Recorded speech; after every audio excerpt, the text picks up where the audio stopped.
Hello, hello, Gutsy women. Welcome to this beautiful Thursday. Well, it is in the UK anyway. I hope it is where you are.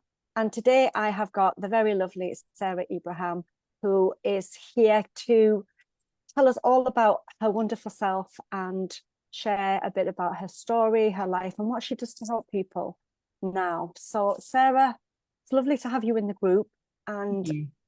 and it's lovely to have you here today as well, just to share something about your life and what you do in the world, because you've had a story, quite a story. So can you tell people who you are, where you are, and what is the story behind what you do now? Sure. So, first of all, thank you for having me. I really appreciate it, and I love what you're creating here. So, hello, peeps. I'm Sarah. I am a inner power, emotional mastery, and spiritual alignment coach, which is a bit of a mouthful, in all honesty, but it does exactly what it says on the tin, and right away where I'm at. So, that's the title for now. Where I've come from is a place of addiction, essentially. So, the backstory to where I am now is that I had a love affair with cocaine for 20 odd years. And it got to a point where it was just taking over my life, basically. And, everything was about Coke. Good day, Coke. Bad day, Coke. Celebrating something, Coke. Don't feel like getting out of bed, Coke. You see where I'm going with this. It was literally the answer to everything. It was how I humaned. And I eventually found myself pregnant from a one night stand back in 2018, 2018. And this was a huge shock to my system because I was just like, well, I can't even look after myself. So I don't really know how I'm meant to cope with this. But I had this epiphany that this child had been sent to save my life and knew that this was a second shot and I had to grab it with both hands. And so in that moment, I quit the drugs. I quit the drugs. I quit the drinking. I quit the cigarettes, all of it. And it didn't phase me at all. Literally in a heartbeat, it went away. I saved up 2 grand during my pregnancy. And I was just like, oh my God, like I've never had 2 grand before, ever. Like I would earn really good money. So I was what we call a functional addict. I would work and work and work. And a lot of times I didn't work, don't get me wrong. But I would earn £700 plus a week. And had nothing to show for it because it all just went up my nose. And so, having this 2K was just like, oh, it's like, this is amazing. I started going to church, all of the things. And I was never going back. Only I did. And so I had Chase, that's my little boy. And 3 months in, one of my friends offered me a line. And of course, I said yes, because that's what addicts do. And the cycle began again. Lockdown happened. You guys all know how that was. And, this was the perfect storm for an addict because I was in isolation, which is the perfect environment for somebody like me because nobody knew how much I was using. Nobody knew the depth of my despair. And I didn't need to tell anyone because they had no clue. We had to isolate, right? And these things started spinning wildly out of control. Now, at this time, I had a 2-year-old, right? And he would come into my room like, Mummy, Mummy. And I'd be like, oh my God, just wanting to hide in my bed, like, just please. And I'd only had a few minutes sleep, you know what I mean? And it was awful. And so quite naturally, the solution in the mind of an addict was, well, if I just do it again, that will help me to show up and be a better mum, right? And I'm not trying to justify any of this, yeah, but simply observing the pattern and the stories that were my truth for a long time, yeah. And it took me another, it took me 2 years of his life to get myself straight. So I eventually gave up in May 2021. So I'm approaching 4 years now. And thank you. And it's been one hell of a journey. So I was saying to Dee just the other day, I went live on my Facebook and I said, like, hey world, I've got a coke problem. And this time I was a life coach, right? And all of these stories in my head are like, who's going to buy coaching from a cokehead? And who's ever going to trust me? And what if I get taken away? What if my child gets taken off me? All of these things, lies that my mind threw up to keep me small and keep me held and keep me chained to coke, right? And the truth is, even if the worst thing had happened and my child would have been taken off me, I would have been okay. I would have been okay. And to me, the risk of that was better than living another day that was a lie. At that point, I was that far down the track. I was just like, I cannot, literally physically cannot do this anymore. And that was that.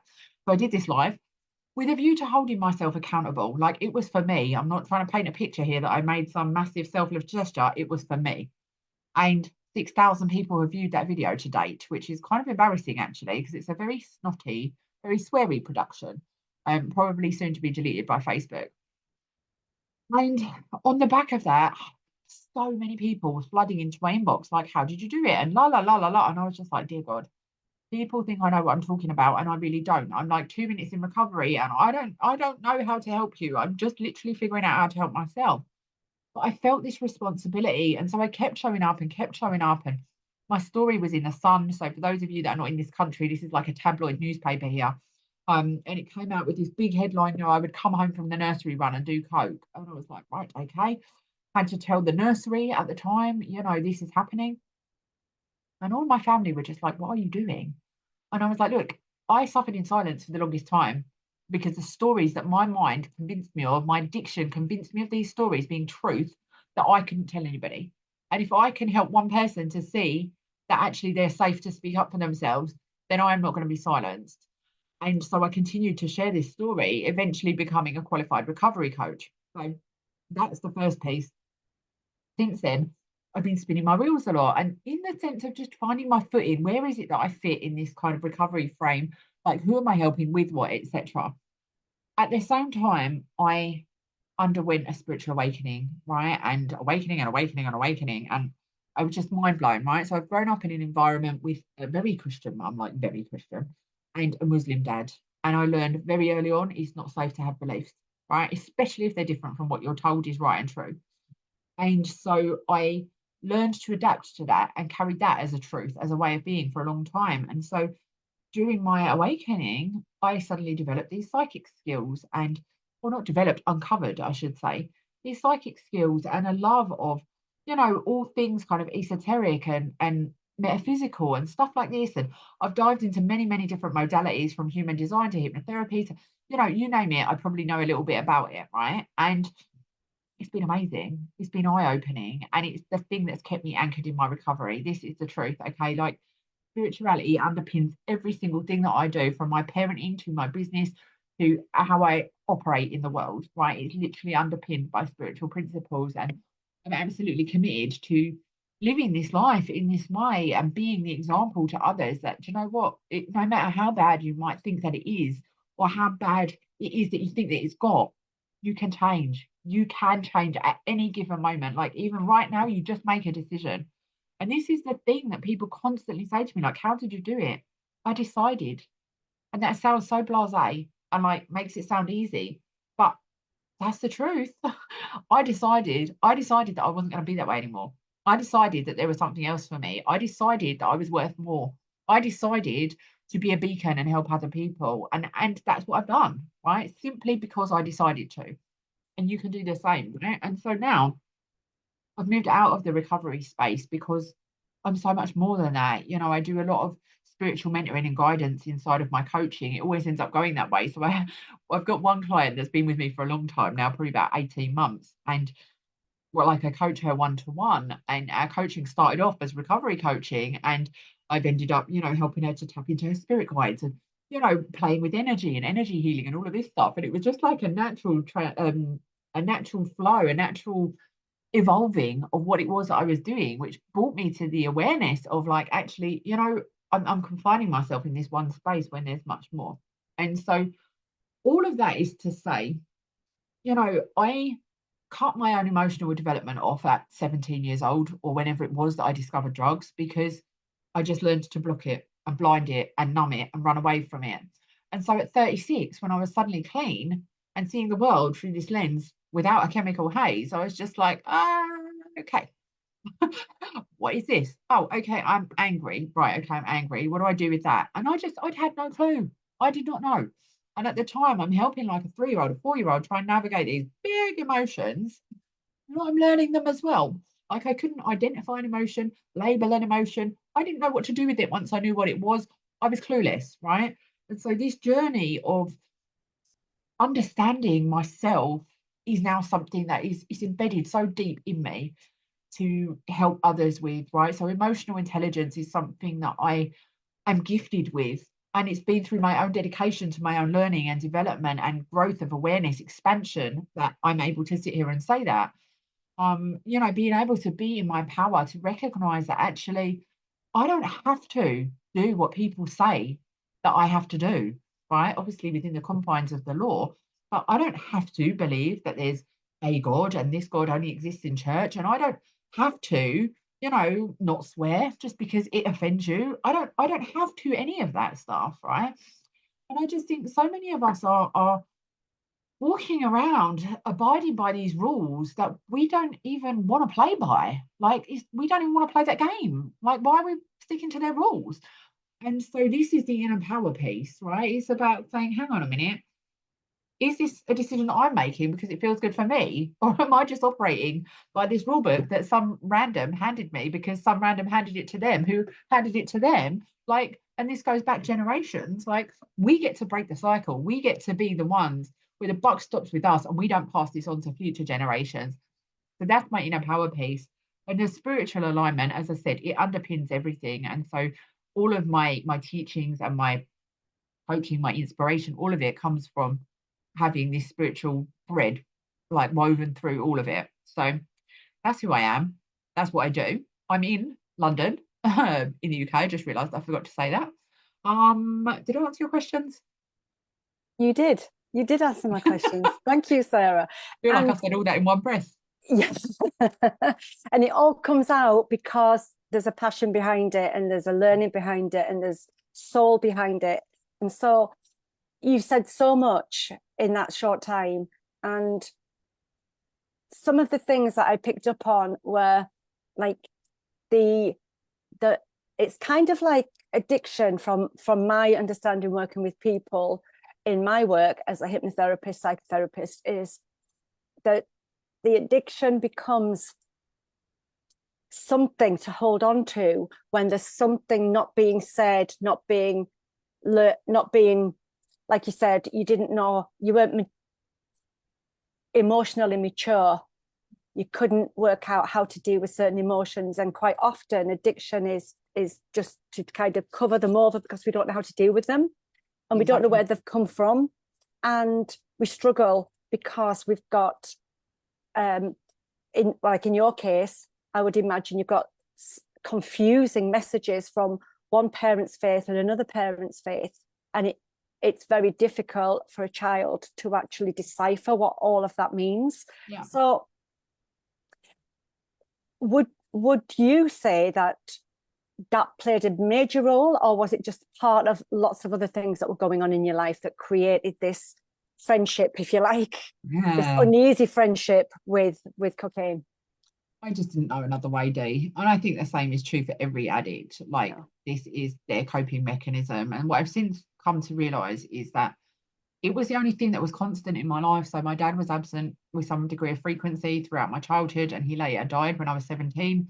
My granddad was a really important part of my life, and he died when I was 9. So there's abandonment issues there as well. And then boyfriends would come and go, and money would come and go, and friends would come and go. But drugs was always there for me. Like, I knew where I was with drugs, and and it was shocking to realize that when it came out in my journaling one day. I was like, oh, holy shit. Like, this is the one thing that has been my constant. It's been my anchor, and it's killing me.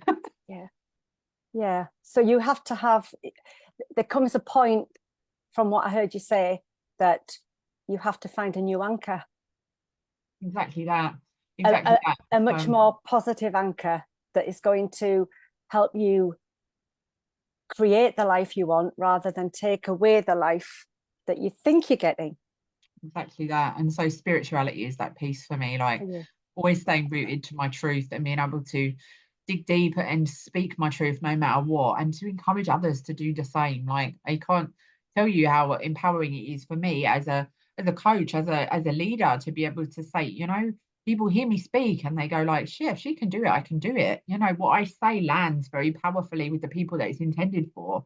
And that's a gift, that's a blessing. Like, I would be doing no one any service if I just decided to play small and said, well, do you know what? No one really wants to hear what I've got to say, or, that's embarrassing, or I should be ashamed of myself. Don't get me wrong. Plenty of people have told me, why are you saying this? You shouldn't be saying this. You shouldn't even have a child. They've thrown all sorts of things at me, and that's fine, right? That's the right order of things. Not everybody is here for the message, but our job is to continue showing up for it. And the thing as well is that we, as children, we are socialized in a society that has certain expectations. Like you said, why do I need to comply with that particular expectation, or not say this or not say that?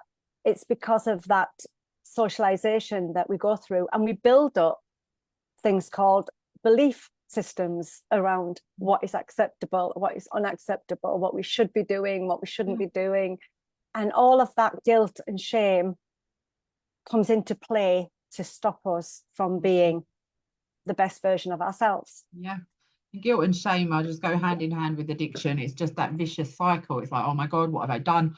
I can't believe this. I don't know how to undo it. I know, let's not think about it and repeat. And it was just literally going round and round and round on that hamster wheel for like the best part of 2 decades. Like, it's exhausting. And I would imagine as well that there's a lot of living in the shadows, the hiding, and not being open about where we actually are when things are happening in our lives. And for you, that was the journey with drugs. And I can imagine that's really life limiting in many aspects. A lot of the things that have come to the surface in recovery, like I'm 4 years in now, and there's still some days that are really, really hard, being honest, right? And that's okay, but some of the things that are coming to the surface are just like, wow, I didn't realize I had buried that. I haven't thought about that for years. Where did that come from? Well, of course it's coming up because now I've got a clear head and it's ready to be seen and witnessed and have me release it. Yeah. So when that comes up for you, it takes a lot of guts to do what you've done. Yes. That's why you're in this group, because you're a gutsy woman, right? And we have a lot of things that as women we go through in life. We've got a lot of expectation on us from parents, from friendships, from our work colleagues, from us.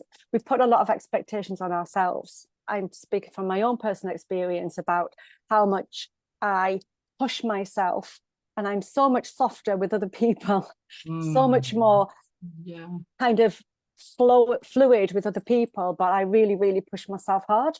And so in that respect, we put these expectations on ourselves, and yet we find a way through it. So for you, Sarah, as you're moving through your journey of staying true to yourself and not allowing that negative friend to come back into your life again and basically do what it did the last time, what would you say to people who have maybe got some of this in their life? Because, as we say, certain things in our lives are hidden, and we're trying our best to just keep going. What would you say is the power that you can give somebody in your message today? The message is that you've always got a choice. Addiction will have you believe that you don't, but you do, and you always have a choice. And that's not saying like, well, just don't pick up or don't have a drink, like, because it really isn't that simple. But at the same time, it is. The minute that you decide to commit fully to you, you start to change the trajectory of your life, and that's the most simplistic terms that I can put it in. And what safety net did you build around yourself to help you to keep going? So it was, as I said, just using my Facebook essentially to keep showing up, keep holding myself accountable. Like, I used my Facebook as a vlog essentially for the first 8 months of my recovery. I didn't want to go to a fellowship. I'd tried them before. I found them really, they didn't align with me, let's say, right? And I'm an advocate. If it works for you, great. I'm not saying they don't work, but for me, that wasn't the route that I wanted to take. And I did have a few sessions of hypnotherapy, funny enough. But essentially, it was just a case of keep sharing the message, keep letting people know where I was at with this journey. And there were days when it was just like, I fucking hate everything and everyone. And I'm not coping with life or with being me, or like, I don't even know what to do.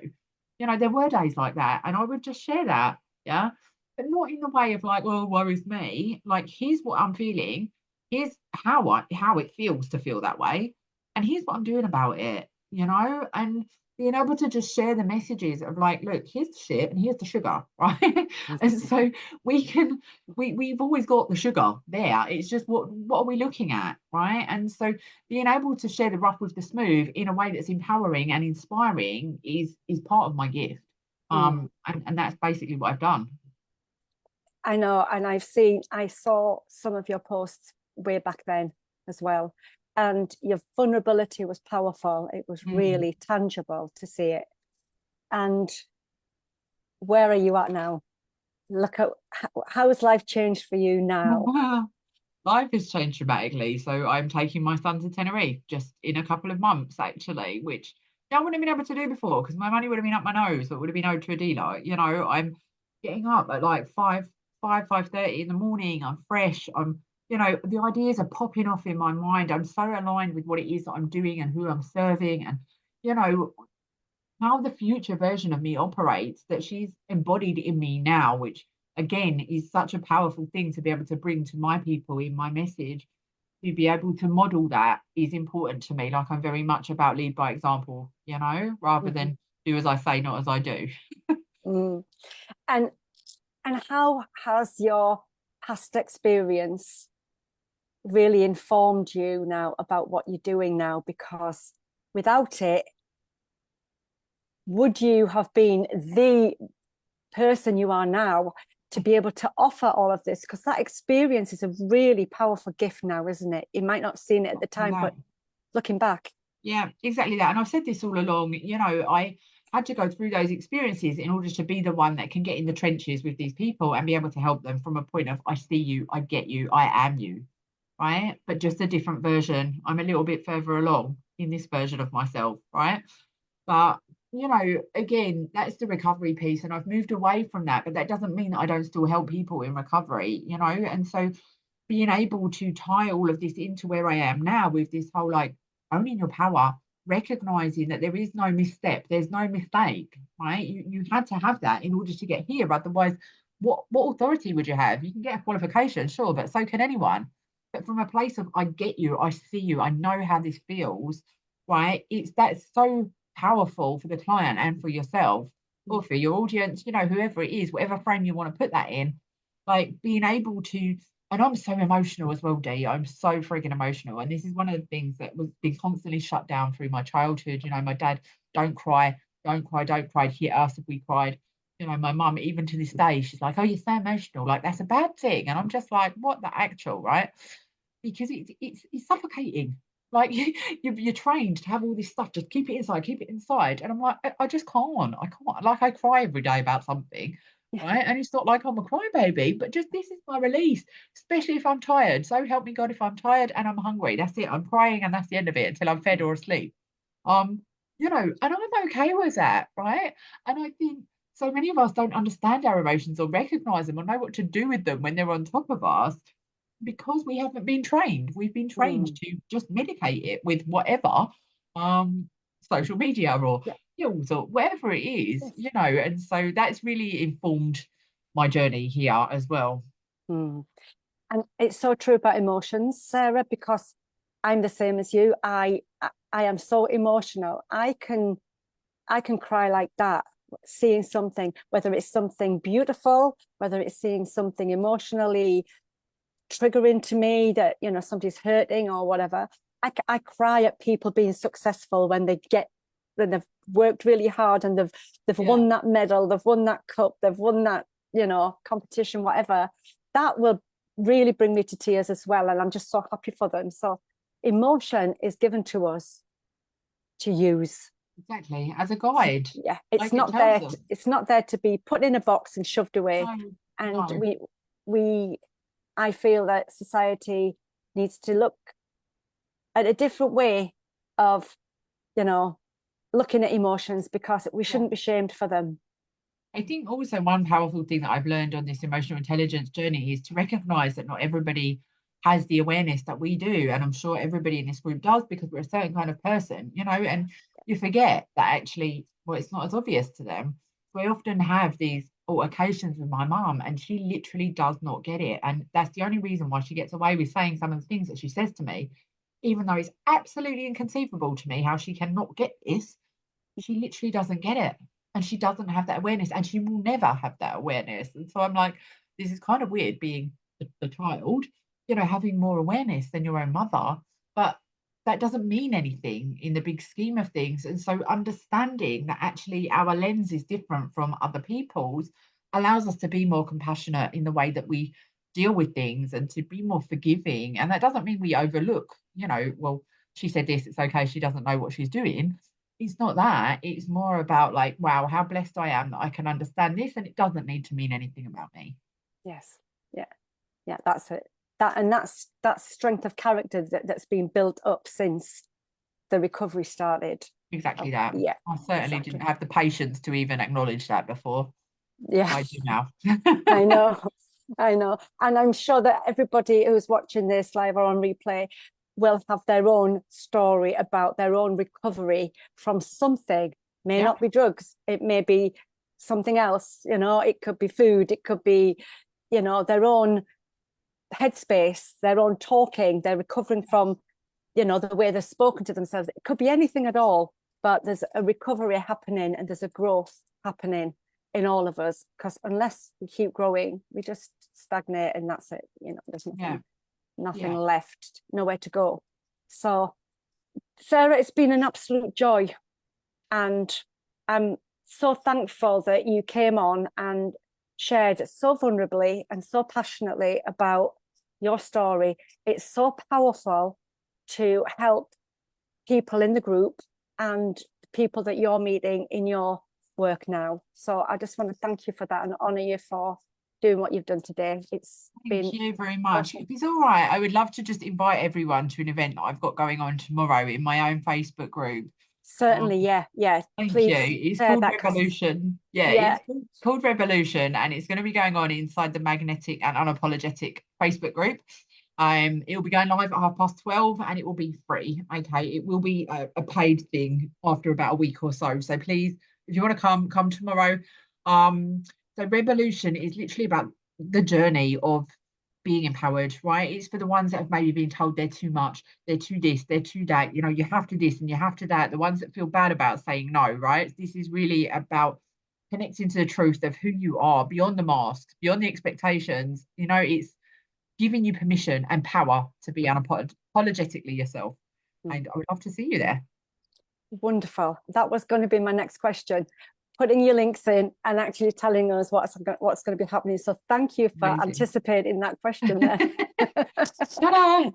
Ta-da! Yeah, we've got synchronicity going on, haven't we? Because that's the word revolution. We talked about this yesterday, didn't we? We did. And I was saying I was the rebel when it came to the COVID stuff, and I was I started a revolution with myself, and you said that's the name of my thing. It was so fascinating. Crazy. That was just such a synchronistic Magic. moment. It was weird. Magic. Yeah. But thank you so much again, Sarah. Please, put the links into this thing. And also I have a space within the group, and it says Gutsy Pros. You can now post in all your events and things in there. So I will link you in that particular post so you can go and put it in there. So that's where people can find it. Because when people put stuff in the main section, the main chat, it just gets lost and people can't find things. So I'm setting rooms up for people to put things in so we can all find them. So I'll tag you in that as well. Thank you again, once again. Thanks for watching, everybody. If you want to get in touch with Sarah, she's in the group, hit her up. She'll be fine. She's more than happy to speak to you, comment, answer questions, all of those kinds of things. And please, yes, if you have got time, please go into her group and go to the event, see what she's got to offer you all. Okay, thanks very much, everyone. Thank you.